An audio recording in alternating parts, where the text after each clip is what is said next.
बिहार के पटना जिले के पालीगंज गांव में एक बहुत ही प्यारी सी कन्या का जन्म हुआ।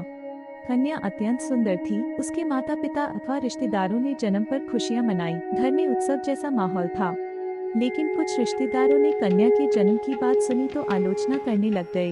कन्या का नामकरण उसके रूप व सौंदर्य के आधार पर विदुषी रखा गया। विदुषी बहुत ही सुंदर, चंचल स्वभाव की, जो भी उसे देखता उससे आकर्षित हुए नहीं रह पाता, उसे गोद में लेकर प्यार करने लग जाता।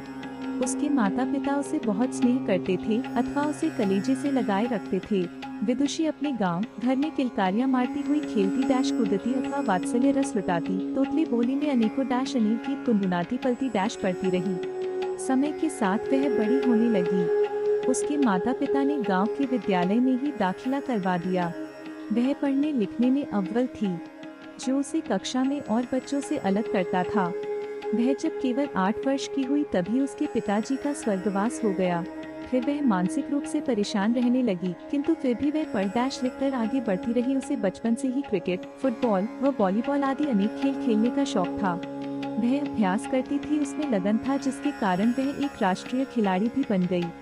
विदुषी एक साधारण परिवार में जन्मी थी।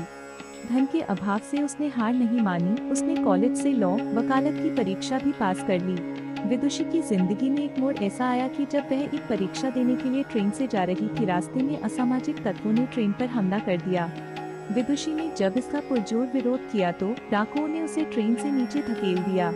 इस कृत्य से उसका एक पैर ट्रेन की चपेट में आकर कट गया।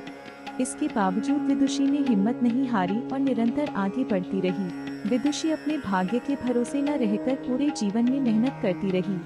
उसके नेक इरादे ने एक दिन एवरेस्ट की चोटी भी लांघ दी। अपने देश भारत का झंडा एवरेस्ट की चोटी पर गर्व से लहराता हुआ विदुषी और उसके जज्बे को सलाम कर रहा था। तात्पर्य यह है कि जब आप में लगन व तपस्या की भावना रहती है तो आपके लिए कोई भी कार्य असंभव नहीं रहता। जैसा कि विदुषी के साथ हुआ, एक पैर न होने पर भी उसने एवरेस्ट की दुर्गम में चोटी पर चढ़कर यह साबित कर दिया कि मेहनत और लगन के आगे एवरेस्ट की चोटी भी राई के पहाड़ जैसी हो सकती है।